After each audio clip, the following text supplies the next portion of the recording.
नकली धर्म गुरुओं की वजह से हमारे समाज का हो रहा है पतन। अज्ञानी धर्म गुरु हमें हजारों सालों से बना रहे हैं मूर्ख। देखिए ज्ञान का आक्रमण अज्ञान पर। ये हैं देवकीनंदन ठाकुर जी, अपने आप को अंतर्राष्ट्रीय संत कहते हैं और आजकल ये अमेरिका की जनता को बेवकूफ बनाने गए हैं। अब सबसे पहले हम आपको इनका ही यह ज्ञान सुनाते हैं कि श्राद्ध के बारे में क्या कहते हैं। इनका ज्ञान सुनकर आप हंस हंस कर लोटपोट हो जाओगे।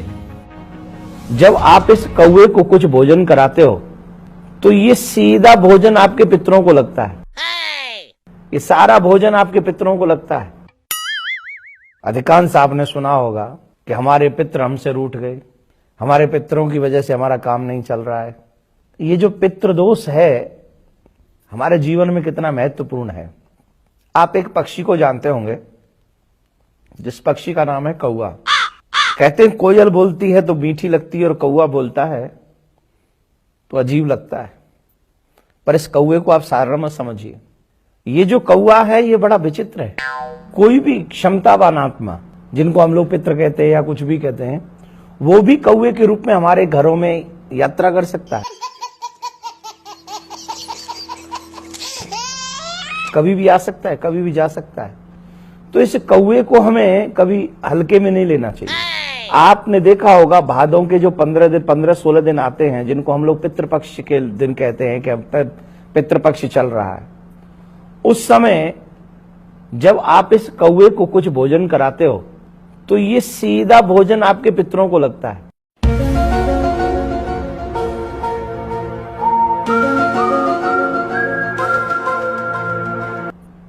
ये सारा भोजन आपके पितरों को लगता है। कभी कम नहीं समझना चाहिए।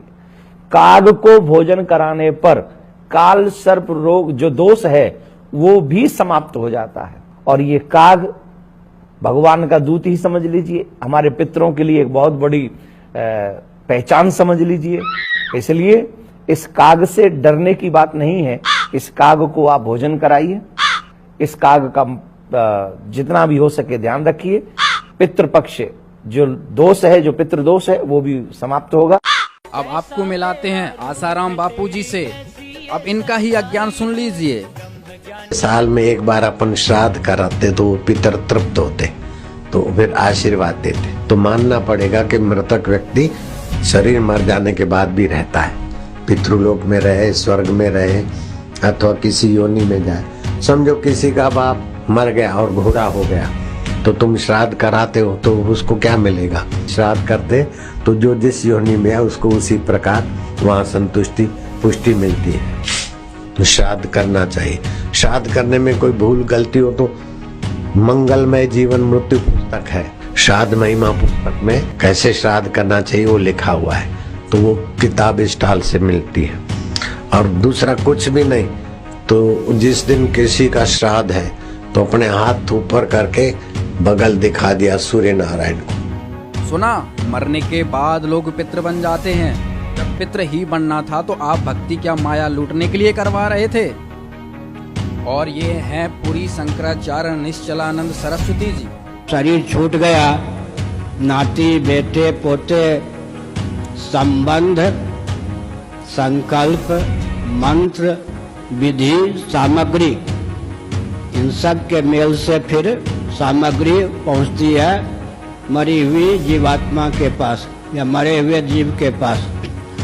तो मान लीजिए दाह संस्कार विधिवत हुआ, शास्त्रीय ढंग से हुआ, श्राद्ध हुआ, तर्पण हुआ, उसकी जो पूंजी है, वो जो पुण्य है, उस जीव को जाकर के संबंध के बल पर, संकल्प के बल पर, विधि के बल पर, सामग्री के बल पर, भावना के बल पर पहुंच जाती।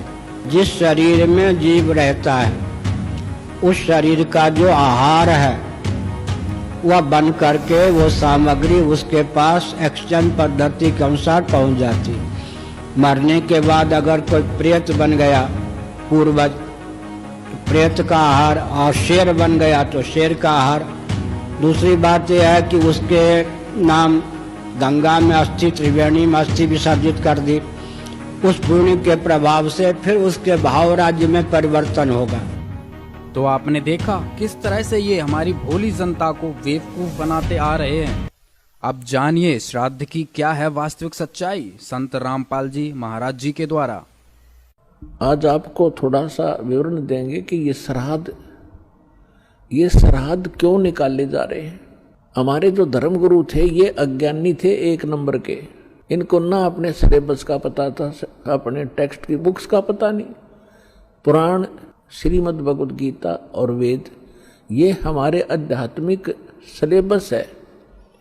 और हमारे धर्मगुरु संस्कृत जानते थे और ये संस्कृत बोला करते थे। गीता का और वेदों का मंत्र तो वही बोल देते थे, अनुवाद अपने हिसाब से गलत करते थे, जिस कारण से हमारे अंदर भ्रम बना रहा कि ये बड़े विद्वान हैं, संस्कृत भाषा जानते हैं, इन्होंने सदग्रंथों को ठीक ठीक जाना होगा। इन्होंने अपना भट्ठा बैठाया और साथ में हमारे पूर्वज भूत बनवा कर छोड़ दिए। एक मोटा सा उदाहरण देता हूं आपको। एक समय एक रुचि ऋषि थी। उस ब्राह्मण ने वेदों को समझा और उसके आधार से अपना जीवन प्रारंभ किया भक्ति मार्ग का। उसकी उम्र 40 वर्ष की हो गई थी। उसने विवाह नहीं किया, ब्रह्मचारी पद में रहता हुआ वेदों अनुसार अपनी साधना कर रहा था जैसा उसको ज्ञान था। 40 वर्ष की आयु जब हुई, उसके पूर्वज 4 ब्राह्मण और दिखाई दे जो मर चुके थे, मृत्यु को प्राप्त हो चुके थे। पिताजी, दादाजी और परदादाजी और फिर चौथा दादाजी। वो चारों उसको आकाश में दिखाई दी। आवाज लगाई कि बेटा रुचि, आपने विवाह क्यों नहीं किया और विवाह करके हमारे श्राद्ध निकालता? हम बहुत दुखी हो रहे हैं, आपने यू कार्य क्यों नहीं किया? तो रुचि ऋषि कहने लगा कि हे पितरमोहो, वेद के अंदर इस श्राद्ध कर्म को, इस कर्म कांड को मूर्खों की साधना बताया है, फिर आप मुझे क्यों इस कर्म में लगा रहे हो? इस बात को उसके पूर्वज ऋषि, उसके पिता, दादा, परदादा, चौथा दादा, वो भी मान रहे हैं कि हाँ बेटा वेदों में ऐसा ही है जैसा आप बोल रहे हो। और ये जो उन ऋषि महर्षियों ने कहां से ग्रहण किया वो कि श्राद्ध निकालो, ये किसी पुराण से ग्रहण किया। और पुराण ये गॉड गिवन स्पिरिचुअल नॉलेज नहीं है, जैसा कि आपको पहले भी सत्संग में बताया। वेद और श्रीमद् भगवद गीता, वेद वाला ज्ञान ही श्रीमद् भगवद गीता के अंदर है और सूक्ष्म वेद में भी ऐसा ही है। तो अब आपको थोड़ा सा मार्कंडेय पुराण से ये प्रकरण रूबरू करते हैं, जिसमें रुचि ऋषि और उसके पूर्वजों का जो भूत बनकर धक्के खा रहे हैं और अपने पुत्र को भी उसी विवश कर रहे हैं कि तू भी बन भूत, गलत साधना करके। ये देखिएगा मार्कंडेय पुराण 242 पृष्ठ पे मार्कंडेय पुराण रोच्चे मुनि की उत्पत्ति कथा। मार्कंडेय जी कहते हैं, ब्रह्मन पूर्व काल की बात है, प्रजापति रुचि ममता और अहंकार से रहित इस पृथ्वी पर विचरते थे। उन्हें किसी से भय नहीं था, वे बहुत कम सोते थे। उन्होंने न तो अग्नि की स्थापना की थी और न अपने लिए घर ही बना रखा था। वे एक बार भोजन करते और बिना आश्रम के ही रहते थे। उन्हें सब प्रकार की आसक्तियों से रहित एवं मुनिवर्ती में रहते देख उनके पितरों ने उनसे कहा। पितर बोले, बेटा ये देखो ये भूत दिख गए इसने, ये देखो ये भूत दिखाई देंगे चारों, ये पिताजी, दादाजी और फिर दादा का पिताजी, दादा का परदादा जी, ये चारों भूत बन रहे ऋषि जी। अब ये क्या इंस्ट्रक्शन दे रहे हैं देखिएगा।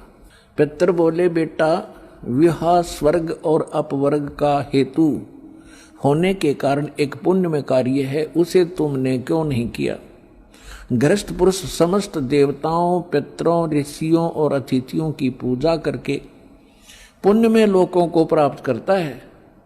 वह स्वाहा के उच्चारण से देवताओं को, सवधा के शब्द से पितरों को तथा अन्नदान बलि वैश्वदेव आदि से भूत आदि प्राणियों एवं अतिथियों को उनका भाग समर्पित करता है। बेटा, हम ऐसा मानते हैं कि गृहस्थ आश्रम को स्वीकार न करने पर तुम्हें इस जीवन में क्लेश पर क्लेश उठाना पड़ेगा और मृत्यु के बाद और दूसरे जन्म में भी क्लेश ही भोगने पड़ेंगे।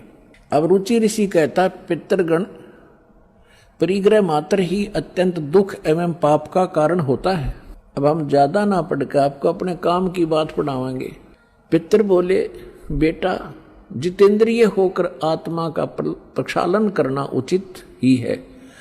तुम जिस पर चल रहे हो वह मोक्ष मार्ग है। रुचि ने पूछा, पितामहो वेद में कर्म मार्ग को ये कह रहे हैं कि जो तू लग रहा है ना यू तो है मोक्ष मार्ग।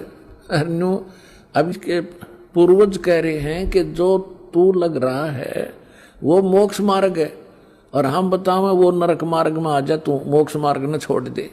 ये देवता कह रहे कि पितृ देखो। पितृ बोले, बेटा जितेंद्रिय होकर आत्मा का प्रक्षालन करना उचित है, किंतु तुम जिस पर चल रहे हो तो मोक्ष मार्ग है। अब रुचि ने पूछा, पितामहो वेद में कर्म मार्ग को अविद्या कहा गया है। ये श्राद्ध श्रुद्ध निकालना, भूतों की पूजा करना, तेरहवीं करना, ये सारा कर्म मार्ग है, कर्म कांड है। वेद में कर्म मार्ग को अविद्या, मूर्खों का मार्ग कहा गया है। फिर क्यों आप लोग मुझे उस मार्ग पर लगाते हैं? पितृ बोले, ये सत्य है कि कर्म को अविद्या ही कहा गया है, इसमें तनक भी मिथ्या नहीं है। फिर क्या रह गया? अब इनकी अकल देखो, इनकी चोर ले गए इनकी अकल को, इन पितरों की, श्राद्ध निकलवाने वालों की। अब वो लड़का ठीक साधना कर रहा था अपनी वेदों के आधार से, और ये भी मानते हैं कि तू आप जो साधना करे तो मोक्ष मार्ग है। और नो क्या हमारे वाले माजा तू कुएं में गिर पित्र बने। और ये कह रहा है कि रुचि कह रहा है कि ये तो दो वेद में इसको मूर्खों की पूजा बताया है, अविद्या क्या है, और खुद भी मानते हैं कि ये बात तो सही है, इसमें कोई मिथ्या नहीं। फिर टट्टू रह गया, थोड़ा शर रह गया। क्या रह गया? जो वेद में रिजेक्ट कर दिया कि साधना नहीं करनी चाहिए, पितृ पूजा, भूत पूजा। अब कहने का भाव ये है कि इन्होंने इस रुचि को डरा धमका के, अटबट सुना के, अब जिसके पहले वाले 4 दादे परदादे पिताजी दिखाई दे जा, ये तो खैर बुद्धिमान व्यक्ति था, थोड़ा बहुत इसने तो अपना तर्क दे भी दिया। और आपको कोई 4 दादे दिख जाए तो जब समर्पण कर दो, बोलो जी के को हो वही कर दूंगा। तो हमने इन दादों के चक्कर में ही पाना नहीं। कई भक्त कहते हैं कि भाई जैसे अपने पूर्वज दिखाई दे जा, पिताजी दिखाई दे जा, और वो कहे कि मेरे श्राद्ध निकलवा दो, तो कैसे मना किया जा सकता है? पुण्यात्माओं, तर्क के साथ विवेक से चलना पड़ेगा हमने। वो तो कुएं में गिर गए, अरे वो कह काजा बेटा तू भी गिर जा इस कुएं में, बुद्धिमान तो पड़े नहीं। बुद्धिमान का कर्तव्य बनता है कुएं में गिरे हुए व्यक्ति को भी निकालने की चेष्टा करे, कोई ऐसा साधन खोजे, उसमें रस्सा फांस दे। तब उसने कहा आप भी पकड़ दो और बाहर आ जाओ, आपकी भी जान बचाए, मुझे क्यों मरवा रहे हो पिताजी? तो बुद्धिमता इसमें होती है। अब कुएं में गिरे हुए व्यक्ति को निकालना चाहिए, ना कि भावुकता में छलांग लगा दे, दोनों मर गए फिरता है। तो इन गलत साधना करके जो भूत योनि, पितृ योनि प्राप्त कर चुके हैं, उस साधना को हम नहीं करेंगे, नहीं तो हम भी उस कुएं में गिर जाएंगे। श्रीमद् भगवत गीता अध्याय नंबर 9 के श्लोक नंबर 25 में कहा है कि जो देवताओं की पूजा करते हैं देवताओं को प्राप्त होते हैं, और जो पितरों की पूजा करते पितरों को प्राप्त होंगे, पितर बन जाएंगे। और भूतों की पूजा करने वाले भूतों को प्राप्त होंगे, वह भूतों वाले ग्रुप में चले जाएंगे, भूत बन के। और गीता ज्ञानदाता कहता है मेरी भक्ति करोगे मुझे प्राप्त होगे। देखिएगा, ये श्रीमद् भगवत गीता अध्याय नंबर 9 के श्लोक नंबर 25 को आपके रूबरू करते हैं। देवताओं को पूजने वाले देवताओं को प्राप्त होते हैं, पितरों के पूजने वाले पितरों को प्राप्त होते हैं, पितरों को प्राप्त होंगे, पितर बन के जाएंगे वे। और भूतों को प्राप्त होने वाले भूतों को प्राप्त होते हैं, मेरा पूजने वाले मुझको प्राप्त होता है। अब वो इस पवित्र श्रीमद् भगवत गीता ने भी स्पष्ट कर दिया, भूत पूजोगे तो भूत बनोगे, पितृ पूजोगे पितृ बन जाओगे, और देवताओं की पूजा करोगे देवताओं के लोक में जाकर उनके अनुचर बनोगे। और गीता ज्ञानदाता कहता मेरी पूजा करोगे मुझे प्राप्त होगे। अंडरस्टूड है। अब सूक्ष्म वेद में कहा है कि राम रमे सो राम है, देव रमे सो देव, और भूत रमे सो भूत बने। समझ देख सुर भेव। जो हमारे सदग्रंथ हैं उनके अनुसार हम साधना करेंगे तो हम सफल होंगे। श्रीमद् भगवद गीता अध्याय नंबर 16 के श्लोक 23 और 24 में कहा कि अर्जुन, शास्त्र विधि को त्याग कर जो मनमाना आचरण करते हैं उनको न तो सुख होता है, न उनको कोई सिद्धि प्राप्त होती है, और न ही उनकी गति होती है, अर्थात यूजलेस। इससे तेरे लिए अर्जुन कर्तव्य और अकर्तव्य की अवस्था में कौन सी साधना करनी चाहिए कौन सी ना करनी चाहिए, उसके लिए सदग्रंथ यानी शास्त्र ही प्रमाण है। किसी अन्य व्यक्ति की लोक वेद पर विश्वास ना करना।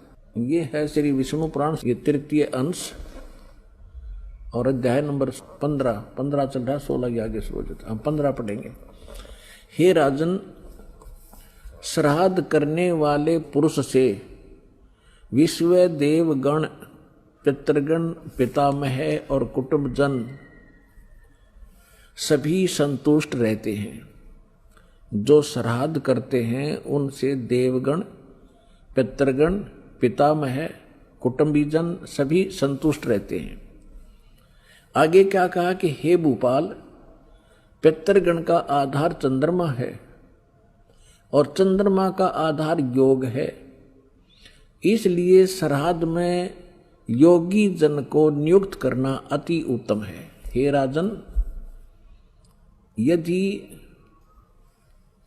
श्राद्ध भोजी एक सहस ब्राह्मण हो, ब्राह्मणों के सम्मुख श्राद्ध खाने के लिए आए हुए 1000 ब्राह्मणों के सम्मुख एक योगी भी हो तो वह यजमान के सहित उन सब का उद्धार कर देता है। अब इससे क्या स्पष्ट हुआ? वही श्राद्धों की महिमा बताने वाला औरव ऋषि बोल रहे हैं। औरव वो क्या बता रहा है कि श्राद्ध निकालने वाला पितरों को और पितृगण, पितामह, कुटुंबीजन और देवताओं को खुश करता है। फिर इसके साथ साथ फिर स्पष्ट कर दिया है कि श्राद्ध कर रहे हो, श्राद्ध का अर्थ होता है एक धार्मिक अनुष्ठान। तो उसमें ये बताया कि उस धार्मिक अनुष्ठान में यदि 1000 ब्राह्मण आ रहे हो श्राद्ध जीवने वाले, उनके सामने एक योगी आ जा उनके साथ में। अब योगी का क्या अर्थ है? गीता अध्याय नंबर 2 के श्लोक नंबर 53 में कहा कि अर्जुन, जिसमें तेरी बुद्धि भिन्न भिन्न प्रकार के वचनों से विचलित ना होकर हटकर एक तत्व, परमात्म तत्व ज्ञान के ऊपर आश्रित हो जाएगी, तब तो तू योग को प्राप्त होगा, तू भगत बनेगा, योगी बनेगा। तो अब यही बताया है कि योगी वो होता है जो पूर्ण परमात्मा के ज्ञान से परिचित हो, अटल ज्ञान रखता हो, सत साधना कर रहा हो।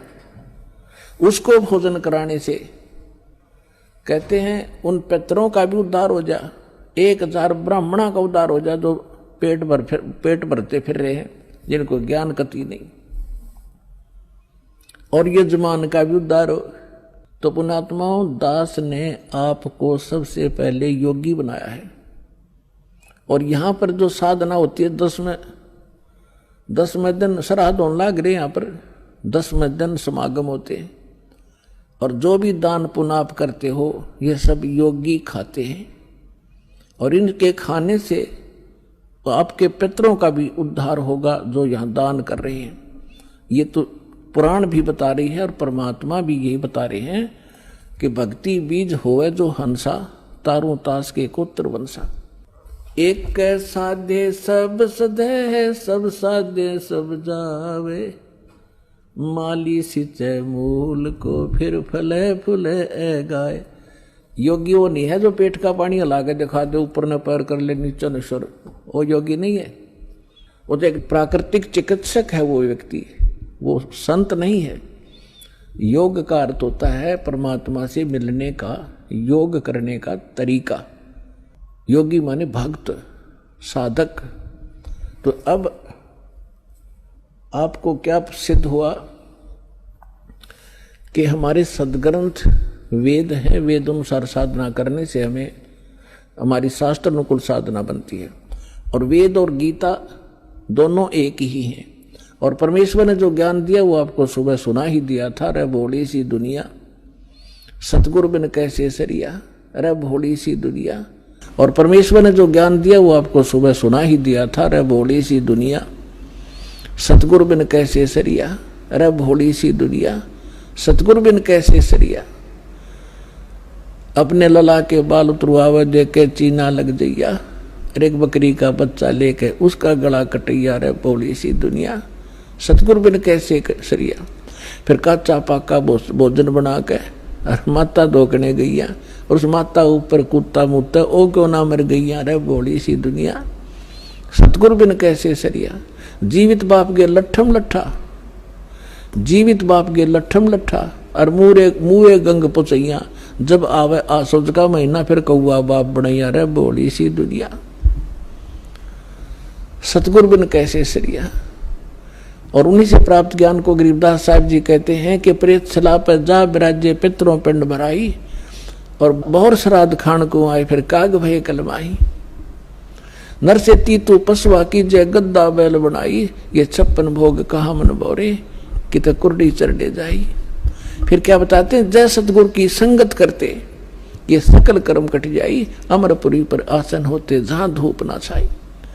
यदि तुम सतगुरु की शरण में आ जाते ये सारे फंड छूट जाते, ना श्राद्ध निकालने, ना पितर बनना, ना भूत बनना, और सतलोक चले जाते।